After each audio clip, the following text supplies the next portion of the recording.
What's going on, people? Hope you're all well. Hope you've had a good morning. Please make sure that if you haven't done so already, that you catch up on this morning's show. All transfers, all clubs, and yeah, it's getting busy. Trust me, there's a lot going on now, and there's a lot of rumours that are starting to heat up. Big up to all of you for being here nice and early. Please make sure you've hit the like button already. Please make sure you've hit subscribe already, and make sure that you get towards the community of 30k, which is our next target. We're going to be talking a couple of things in relation to Arsenal. It's not going to be a very long stream, but it's one that I am just astounded by. So I'm going to have to do a show on it. It's going to be involving Arsenal. It's going to be involving a bid that has been rejected that 3 hours ago was broken. Story, rumour. How true is it? We still don't know. But if it is to be true, it's rather embarrassing. That's all I will say. I'm not one of these people who starts to get too heavily involved or passionate about stuff without it being massively confirmed. But if this is to be the case, then this one is rather silly as far as Arsenal are concerned. But we'll see. We'll see how true it is. It will soon find out, won't we? These things don't get hidden forever. So let's take a look at what we are talking about. We're going to talk about some of the Arsenal transfers this morning. I touched on it. We're going to talk a little bit more in detail about what that might mean for Arsenal in terms of incomings, but also outgoings. And we are going to start with the news that broke probably 3 hours ago now. The news from the Standard suggests that Arsenal are looking at Dan Bentley. And Arsenal have seen a bid rejected for the Wolves goalkeeper. Now, Wolves want £1 million. And I don't think that's too much of an ask. I think that's pretty fair. I don't think there's anybody that can sit there and tell me that that is a horrendous piece of business. But we've not offered £1 million. We've not offered 750k. We've not offered 500k. We've not offered 250k. We've not even tested the waters at 150k. We have gone in with 50k, and it has been rejected. Funnily enough, now if this is to be believed, then the Standard suggests that 50k bid has gone in. He is going to be considered as a backup or one of the backup options to David Raya. I still think it could be a third choice. But of course, it has been rejected. Now, Wolves, they do want £1 million from what I'm reading. I don't know how true that is. They might want more. They might want a little bit less. But let's be real. Let's be real. 50k for a Premier League 30-year-old goalkeeper, that is not going to happen. That is crazy. That is taking the mick out of the player. That is taking the mick out of Wolves. And to be fair, it's taking the mick out of how much Arsenal do actually have to spend. Now, that then comes into question. How much do we have to spend? A lot of reports this morning suggesting Arsenal are looking like they might have to sell if they want to buy anybody else or bring anybody else in. That doesn't sound good, if that's to be true. £1 million for a goalkeeper and we're going in at 50k. What the hell are we trying to do here? Go and get him. Just go and get that signing. It's easy to do. It's £1 million. It's not going to put us in debt. It's not going to take us into administration. Go and get the guy that clearly wants to come to Arsenal, that is clearly seen as the third choice, in my opinion. £1 million, go get the job done. Why are we trying to haggle? Why are we trying to get this down from £1 million? We're doing the same with Calafiori, apparently. He's 50 million euros. We're trying to offer about 40 million euros. Like, why do we do this? Why do we try so hard to scrimp and save? I don't mind if we're trying to get a bargain here, but we are trying to get a guy that is £1 million. I mean, let's be real. That is embarrassing. And that is why I've titled it embarrassing. Arsenal have made a joke bid. It's facts. 50k. A Wolves friend of mine, little Dan, you know, on this channel, he's just like laughing. He's thinking, what? Do they actually want him? He's only £1 million. So, look, he is definitely not the be-all and end-all of goalkeepers that's going to come in and we should pay £1 million because he's class. But that is insulting. 50k.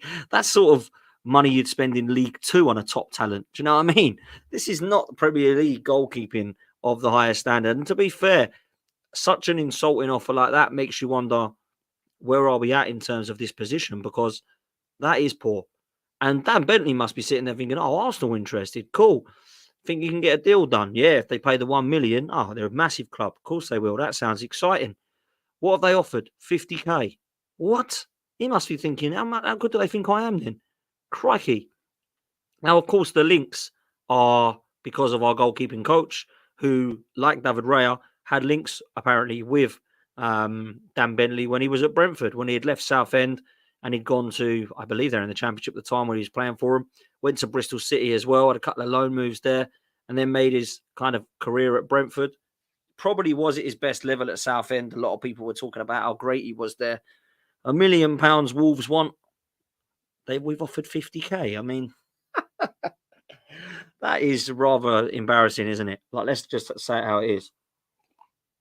There's nobody that I know better than Arsenal Football Club then will try and get a bargain. Now, I've absolutely no doubt that it'll be rejected and will go in again. But let's go in with a fair one, right? Let's not go in and say, you want £1 million, 50k has been rejected, we'll give you 100k. We've got to go in there and say, look, would you take 500k? No, we want £1 million. All right, would you take 750? No, we want £1 million. All right, would you take 800? This is how you negotiate. You don't start at 50k. That is absolutely shocking. 50k. I mean, that is madness. I cannot actually believe what I'm hearing. I mean, if that is true, that is an absolute embarrassment. I'm sorry, that is an absolute embarrassment. And you know what? If I'm Wolves, I'm thinking, don't bother coming back in again with another bid. Don't bother. Don't waste our time. Because that is wasting their time. Do you think they're going to sit there and go, core, 50k? Yeah, that's quite tempting, isn't it? Blimey, I wonder if they'll try and go for 60k. Do you know what I mean? What do they expect these guys to do? They're going to sit there and say, this is a waste of our time. Dan Bentley, I'd rather keep him. That 50k is going to do nothing at all. It'll hardly pay the tea lady her wages over the last couple of years. Let's just say no. And it is an embarrassment. What are we thinking going in for a third choice goalkeeper with 50k bid? We are not Colchester or Grimsby. This is supposed to be Arsenal Football Club. So let's be real. I think it's absolute shambles. And if we're serious about it, we'll start acting serious and we'll start looking at this window seriously and say, get this goalkeeper in, get this defender in, and now let's look at our midfield winger and striker targets, because this goalkeeper and defender situation, I'm happy that we're trying to get it sorted quickly. But let's be real. That is a madness, absolute madness. So, look, I think the deal will get done. That's not why it's an embarrassment. It's not a joke because, we're mucking around. It's a joke because of what we've gone in with. 50k. That is an absolute disgrace. I'm sorry. That is a disgrace. And Edu and Arteta need to have a look at themselves and think, right, what are we doing here? Are we mucking around with League Two players here, or are we actually trying to sign Premier League players? Because for 50k, I've never seen Arsenal go in with a bid for 50k ever in my life. So, absolute madness. If that's actually what they think, seriously, it's just, honestly, absolute crazy. I can't believe what I'm hearing. I was in the gym. I got a buzz on my phone. Arsenal have bid rejected for, and I thought, what's happening here? Like, I mean, look, I know this goalkeeper's not outstanding. I know he's not going to go and challenge Jordan Pickford and Aaron Ramsdale. I'm quite aware of that. I know he's not going to challenge David Raya. But 50k. If they think there's a goalkeeper for 50k that they can get in and bring at third choice, they might as well have kept Cole Hine and Okonkwo, because if that's the level that you're trying to get, what is the point of it? So that's where I'm at. Ash has asked, I know nothing about him. Is he any good? I've heard a goalkeeper knows him from Brentford days. That's exactly right, mate. And now you've just joined. That is exactly what I've just said, that the goalkeeper coach at Brentford knows him well, like his character. They like what he can bring to Arsenal in terms of the way he can fit in with the team. They like his goalkeeping attributes, of course, and they think that he can be backup or one of the backups. Now, I still think he's going to be number 3. I do. I think David Raya will be number 1 and we'll bring in a number 2. And, I was reporting earlier this morning about who that number 2 might be and how we can try and look to get a goalkeeper in, because it's a very difficult position to try and strengthen. And I truly believe that. Links with Justin Bilo. Of course, Justin Bilo will come in as number 2. He has said today that it probably will be he's probably aware that he would be happy to sit on the bench at Arsenal and fight for his place. And Manchester United also linked as well. Random links previously with what's his name from Brighton, Jason Steele. Not for me. Good at his feet, but that's about all.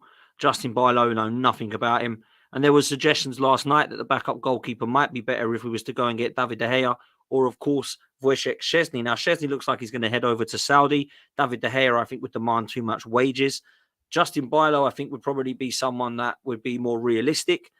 I don't think there is any sort of potential for any huge goalkeepers of big bids coming in. And that kind of disappoints me. And I spoke about the goalkeeping situation. I've got no problem with Dan Bentley coming in and being third choice. I've got no problem with David Raya staying. But my question to the panel is, would we be able, sorry, to the chat, I should say, would we be able to improve on David De Gea? I think the answer is yes. I think Jan Oblak would be a massive upgrade. I think that Diogo Costa would be a massive upgrade. I think that Michael Mignon would be a fantastic upgrade. The problem we've got is, are we going to be in a situation where, David Raya then becomes unsettled? So Arteta sees David Raya as the number one. Do I? Not really. I don't think he's Addison or Ellison levels. I think that people that talk about him in the same breath as that are not watching a goalkeeper in the same level and bracket, in my opinion. I think they're watching someone who's a lot lower. I think David Raya is worse than Edison and Ortega. And I think that Alisson is definitely a better goalkeeper than him. I think Emi Martinez is a better goalkeeper than him. And I think there's some in the league that you would probably question mark. Is David Raya levels ahead of Leno? He's better than him, but is he levels? Probably not. Probably not. So I think we need to be realistic about it. It's a poor time to be. It's not the time to be wasting on this position, in my opinion. But we do actually need to get serious about it, because for me, there's a scenario where we can potentially get a goalkeeper in that can fight for Raya's position, but clearly be number two, I think is what I'm trying to get at. And I'm not sure that Dan Bentley is that guy. I'm not sure he's good enough to be the number one at Arsenal. So he's definitely, for me, going to come in as third choice. I think Ramsdale, there's links today with him. I think the Sun reported that Arsenal were looking to try and get 50 million for Aaron Ramsdale, which I must say is going to be hard, if I'm honest with you. I think Arsenal's 50 minutes transfer exit looks to be the way forward. With demanding 50 million, says caught offside. Eye-watering price for Ramsdale from Team Talk. And then there's some other sources paying the Arsenal and talking about some of the other Instagram and Twitter stories, Football London, talking about 50 million for Aaron Ramsdale. Are we going to get 50 million for Aaron Ramsdale? I think we'll be very, very lucky to get anywhere close to £30 million. I don't think that teams are going to go and pay £50 million for Aaron Ramsdale. If you can throw some names at me that are, then I'm all ears. But I don't see Manchester United doing that.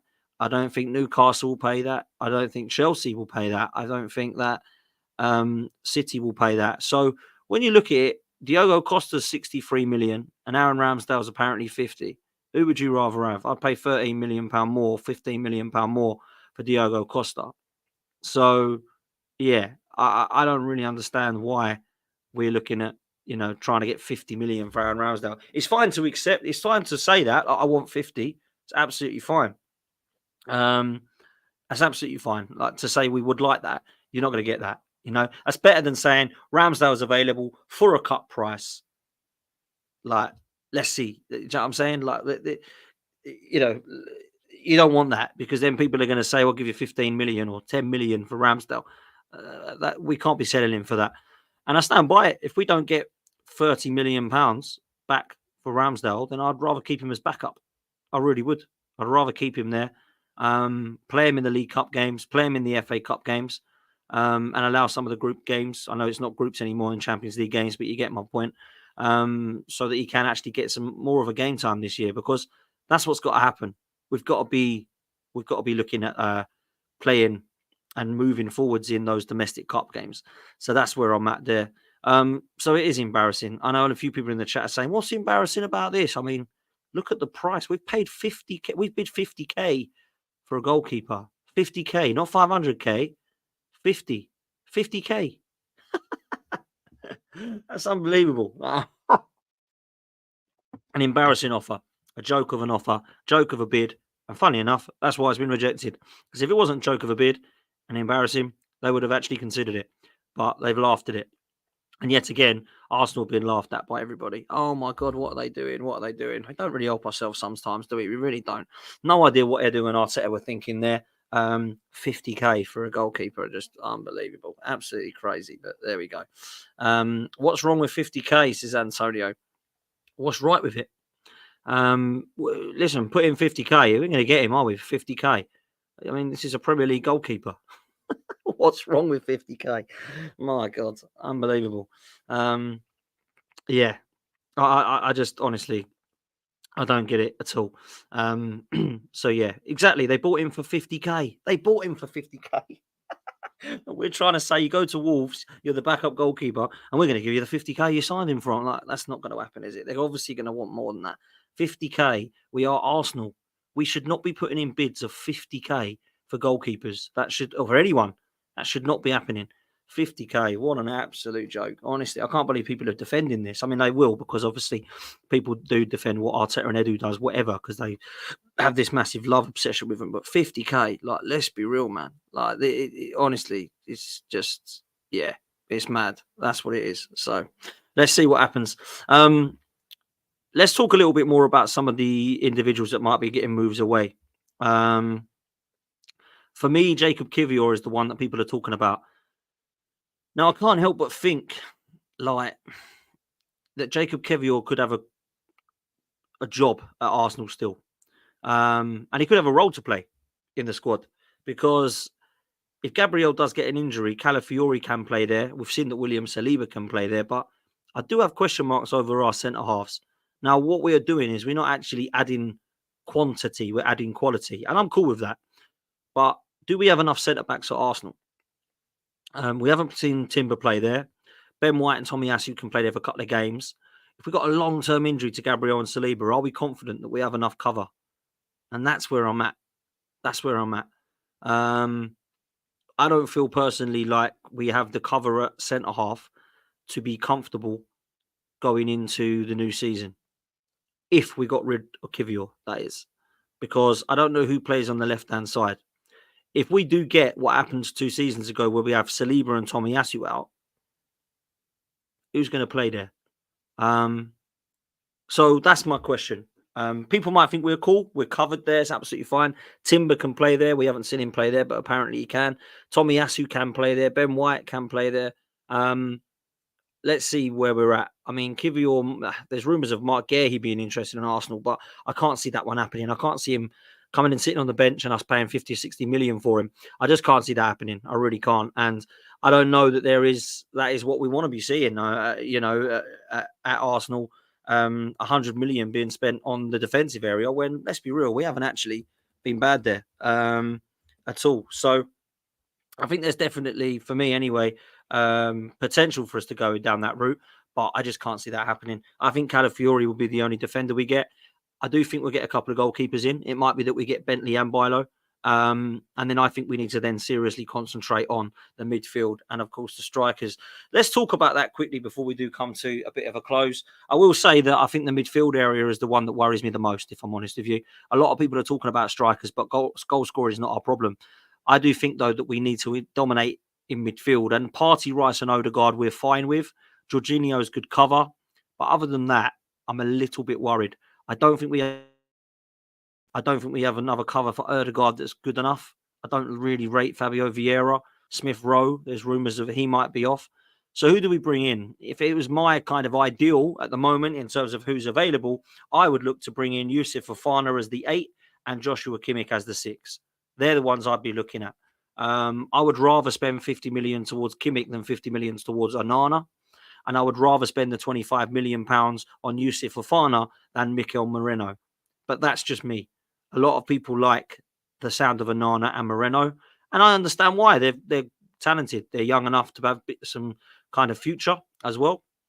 So I think that's where we need to be looking at. I can also see potentially a bit of a shock in midfield, not by a player going out, but maybe by a player coming in. And I think that there's potential definitely for something to happen in the attacking areas. Now, I keep mentioning Eze. And there's a reason I keep mentioning Eze, because he has got a £60 million release clause. Now, if you was to look at Eze as a versatile player, you couldn't really find one more versatile. He can play right wing, left wing, number 10, attacking 8. And I think he could probably do a job further forward if he had to as well. I think he's a top talent. And at £60 million, when you're getting someone who can cover that number of positions, I honestly think it's a really, really smart bit of business. I don't know why we wouldn't do that. I don't know why we would not go into this market and say, look, Fofana, 25 million, Eze, 60 million. You've got then someone who can cover the wide players and the midfield. You've got a box-to-box beast in Fofana. And then if you look at Kimmich as being your 6, or you want to keep Partey and Jorginho and Rice there, then you can. But for me, that's the sort of window I want to be seeing happening in midfield. There's no De Jong available, in my opinion. There's no Bruno Guimaraes. There's no Barella. There's no, I don't know, I can't think of another name that people would want. But we need to be realistic about the market and who's out there. And I don't think there's a wow player out there, unless you're going to try and get Musiala or somebody like that. So for me, that's where I'm at in midfield. I don't think there's any wow, we must get him. But there's certainly murmurings about players that interest me. Eze is one of them. Joshua Kimmich is another. Yusuf Fofana would be another. Somebody in the chat, I think it's Stefel, says that, it's Amir, says that Fofana has agreed personal terms with AC Milan. If that's the case, we're going to miss out on him. And that's a very, very good signing for AC Milan. Very cheap as well. I just think it's an absolute must. Kefren Turam has gone to, I believe, Juventus as well. That's a very good signing from Nice. I think that would be a very good option for Arsenal at box to box. Xavi Simons has still not gone to Bayern Munich. I believe he's on his way there, though, and it's looking like he's going to be favourites, but he'll decide after this Euros.